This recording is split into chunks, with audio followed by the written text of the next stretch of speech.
Good morning all of you. After a long time period, I am back with a new video.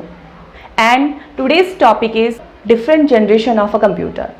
Generation of a computer, that means computer की different अलग अलग पीढ़ियाँ कैसे computer ने develop किया, different उसका जो development था उसको क्या किया गया है, जनरेशन के अकॉर्डिंगली अलग अलग पार्ट्स में बांटा गया है। 5 टाइप के जनरेशन में कंप्यूटर्स के डेवलपमेंट को बांटा गया है। First generation, second generation, third generation, fourth generation and fifth generation. It is very important topic for all students, most importantly for class 4th and 5th। 4th और 5th में ये generation आता है जिसमें हमको बच्चे जो होते हैं वो डिफरेंट 5 जनरेशनों के बारे में पढ़ते हैं, बट वो कंफ्यूज हो जाते हैं इसको लर्न करने में, क्योंकि हर जनरेशन में कंप्यूटर में क्या डेवलपमेंट हुए, डेवलपमेंट के अकॉर्डिंग ही जनरेशन को डिवाइड किया गया है। कंप्यूटर की पीढ़ियाँ जैसे जैसे बढ़ी उनमें कुछ ना कुछ नए आविष्कार, नए डेवलपमेंट, उनकी स्पीड में कोई डेवलपमेंट, ऑपरेटिंग सिस्टम में डेवलपमेंट, उस नए कंप्यूटर के इन्वेंशंस, ये सब पीढ़ियों के अकॉर्डिंगली या जनरेशन के अकॉर्डिंगली हुए। अब जैसे 5 जनरेशन है तो बच्चों को लर्न करने में थोड़ा सा डिफिकल्ट हो जाता है कि फर्स्ट जनरेशन में क्या यूज़ होता था, कौन सी स्पीड थी कंप्यूटर की, क्या एग्जांपल्स थे, कब से कब तक फर्स्ट जनरेशन चला, सेकंड जनरेशन कब से कब तक चला, थर्ड जनरेशन कब से कब तक चला, फोर्थ जनरेशन का टाइम पीरियड क्या था, फिफ्थ जनरेशन का टाइम पीरियड क्या था। तो आज की जो ये वीडियो है, इस वीडियो में हम यही डिस्कस करेंगे कि फर्स्ट जनरेशन की कंप्यूटर्स में क्या कंपोनेंट्स थे, क्या टेक्निक्स थी, कैसा उसका डेवलपमेंट था, फिर नेक्स्ट हम पढ़ते जाएंगे। तो मैं एक चार्ट के थ्रू इसको आपको बताऊंगी। चार्ट तो यहाँ पे अच्छे से एडजस्ट नहीं हो पाएगा, आप मतलब चार्ट के थ्रू से अपने कॉपी में, अपने नोटबुक में या किसी चार्ट में बना सकते हैं। मैं आपको different first, second, third, fourth, fifth generation को यहाँ पे डिस्क्राइब करूँगी। चलिए चलते हैं, तो स्टार्ट करते हैं। देखिए यहाँ पे मैंने फर्स्ट जनरेशन कंप्यूटर लिया है, और जो फर्स्ट जनरेशन कंप्यूटर में क्या क्या कैरेक्टरिस्टिक्स थे, क्या क्या डेवलपमेंट्स थे, वो मैंने इस चार्ट के थ्रू आपको बताया है। इसमें मैंने ले लिया है टाइम पीरियड क्या था, कब से कब तक फर्स्ट जनरेशन चला, स्पीड क्या थी, लैंग्वेज क्या यूज़ होती थी, ऑपरेटिंग सिस्टम क्या यूज़ था, मेमोरी कौन सी यूज़ होती थी, जो main component electricity power supply का जो कंपोनेंट हम यूज़ करते थे वो कौन सा यूज़ करते थे, और इस जनरेशन में कौन कौन से कंप्यूटर का डेवलपमेंट हुआ। तो देखिए आप ऐसे बनाएंगे तो आपको इजीली याद हो जाएगा। एग्जाम में कभी कभी 5 जनरेशन को डिस्क्राइब करने के लिए आ जाता है, कभी कभी फर्स्ट जनरेशन को, थर्ड जनरेशन को या फिफ्थ जनरेशन को डिस्क्राइब करने के लिए आता है, कभी कभी सिर्फ एक जनरेशन भी डिस्क्राइब करने के लिए आ सकता है। तो आप इस प्रकार से मेन पॉइंट को लिख लेंगे तो आपको लर्न करने के लिए बहुत आसानी रहेगी। तो देखते हैं टाइम पीरियड। फर्स्ट जनरेशन का जो टाइम पीरियड था वो चला 1942 से 1955 तक। इसमें जो इसकी स्पीड थी फर्स्ट जनरेशन कंप्यूटर की, ये फर्स्ट जनरेशन था मतलब डेवलपमेंट जब कंप्यूटर का आविष्कार हुआ तब की बात कर रहे हैं, उस पीरियड की बात कर रहे हैं। तो उस टाइम पे जो इसकी स्पीड थी वो मिली सेकेंड्स में थी। ठीक है, इस फर्स्ट जनरेशन कंप्यूटर में जो लैंग्वेज यूज़ की गई वो मशीन लैंग्वेज यूज़ की गई, जिसको हम बाइनरी डिजिट्स भी बोलते हैं। आप लोगों ने पढ़ा होगा बाइनरी डिजिट 0 और 1। हम लोगों ने पढ़ा है कि कंप्यूटर सबसे पहले बाइनरी डिजिट्स को ही समझता था, मतलब 0 और 1 की लैंग्वेज को। तो इसी लैंग्वेज को मशीन लैंग्वेज बोलते हैं।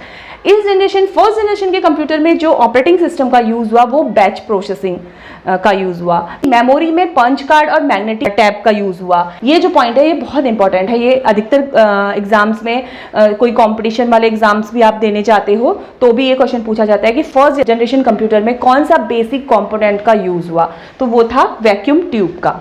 और जो इस जनरेशन में फर्स्ट जनरेशन में जिन कंप्यूटर का आविष्कार हुआ वो थे ENIAC एंड यूनिवैक कंप्यूटर। तो अगर एग्जाम में आए फर्स्ट जनरेशन कंप्यूटर के 2 एग्जाम्पल बताइए तो आप लिख सकते हैं ENIAC और यूनिवैक। और कौन से स्पेशल कंपोनेंट्स, इलेक्ट्रिसिटी कंपोनेंट्स का यूज होता था, वैक्यूम ट्यूब। कब से कब तक चला, 1942 1955। तो ये था फर्स्ट जनरेशन कंप्यूटर। ऐसे ही हम सेकेंड जनरेशन को देखते हैं। चलिए अब देखते हैं कि सेकेंड जनरेशन कंप्यूटर में क्या डेवलपमेंट हुआ। सेकेंड जनरेशन कंप्यूटर का जो टाइम पीरियड था वो 1955 टू 1964 चला। इसकी जो स्पीड थी वो माइक्रो सेकेंड्स में थी। जो इसकी लैंग्वेज थी, अब जैसे फर्स्ट जनरेशन में मशीन लैंग्वेज का यूज़ हुआ था, तो थोड़ा डेवलप जब हुआ तो इसमें असेंबली लैंग्वेज का यूज़ होने लगा। इसमें जो ऑपरेटिंग सिस्टम था वो टाइम शेयरिंग ऑपरेटिंग सिस्टम था, मेमोरी जो थी वो मैग्नेटिक कोर मेमोरी थी, और जो मोस्ट इंपॉर्टेंट पार्ट मैंने आपको बताया, जो main component electricity main component का यहाँ पे यूज़ होने लगा वो होने लगा ट्रांजिस्टर का। जैसे फर्स्ट जनरेशन में वैक्यूम ट्यूब्स का यूज़ होता था, सेकेंड जनरेशन में ट्रांजिस्टर्स का यूज़ होने लगा। और इस जनरेशन में सेकेंड जनरेशन में जो कंप्यूटर डेवलप हुए वो हुए IBM 1401 एंड NCR 304। तो ये सेम चार्ट है, बस मेन टॉपिक सेम ले रखे हैं, बस जो डेवलपमेंट था उसको मैंने चेंज कर दिया है। तो आप ऐसे सेकंड जनरेशन कंप्यूटर को भी अपनी नोटबुक में लिख सकते हैं या फिर इसका स्क्रीनशॉट भी ले सकते हैं। चलिए आगे बढ़ते हैं थर्ड जनरेशन की ओर। Third generation computer, third generation computer का जो टाइम पीरियड था वो था 1964 टू 1975। जो इसकी स्पीड थी वो नैनो सेकेंड्स में मेजरमेंट होती थी।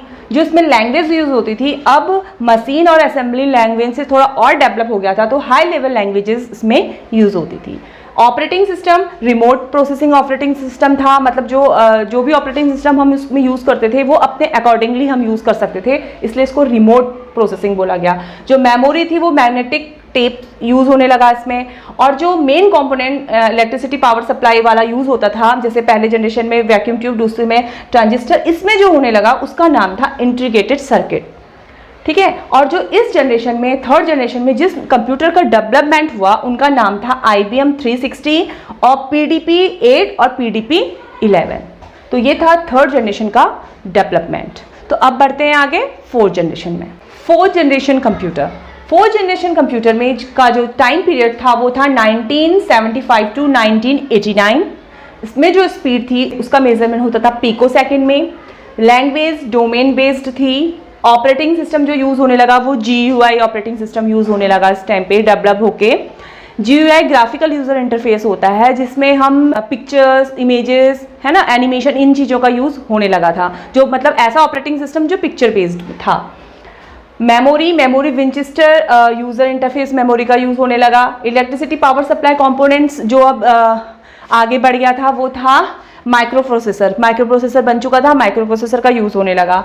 फोर्थ जनरेशन कंप्यूटर में जो कंप्यूटर डेवलप हुए वो थे IBM 4341 और DEC 10। तो ये था फोर्थ जनरेशन कंप्यूटर। अब लास्ट जनरेशन है फिफ्थ जनरेशन कंप्यूटर। तो चलिए पढ़ते हैं fifth generation computer. Fifth generation computer का जो टाइम पीरियड था वो 1989 से शुरू हुआ और टिल नाउ अभी तक हम जिस जनरेशन के कंप्यूटर में हैं वो है फिफ्थ जनरेशन कंप्यूटर, और फ्यूचर तक चलेगा, और फिर जब डेवलपमेंट होगा तो जनरेशन और आगे जाएगी।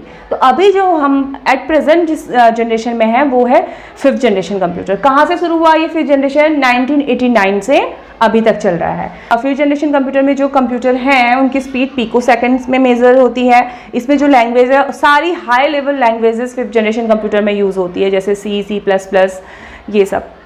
Operating system ULSI based operating system और GUI दोनों बेस्ड ऑपरेटिंग सिस्टम इस जनरेशन कंप्यूटर में यूज़ होता है। मेमोरी स्टोरेज के लिए जो मेमोरी अब यूज़ होने लगी है फिफ्थ जनरेशन कंप्यूटर्स में, हार्ड डिस्क आती है, CD आती है, फ्लॉपी डिस्क आती है, DVD आती है, ये सब मेमोरीज में आ गए। इसमें जो इलेक्ट्रिसिटी पावर सप्लाई कंपोनेंट्स जो अभी यूज़ होता है वो आर्टिफिशियल इंटेलिजेंसी टेक्निक्स इसमें यूज़ होती है। आर्टिफिशियल इंटेलिजेंसी में जैसे रोबोटिक्स आ गए, आपके वर्चुअल चीज़ें आ गई, ये सब आर्टिफिशियल इंटेलिजेंसी के अंदर आता है।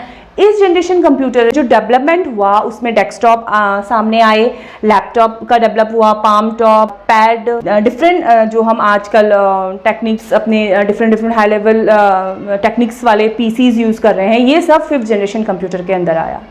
तो यही थे first to fifth generation computer.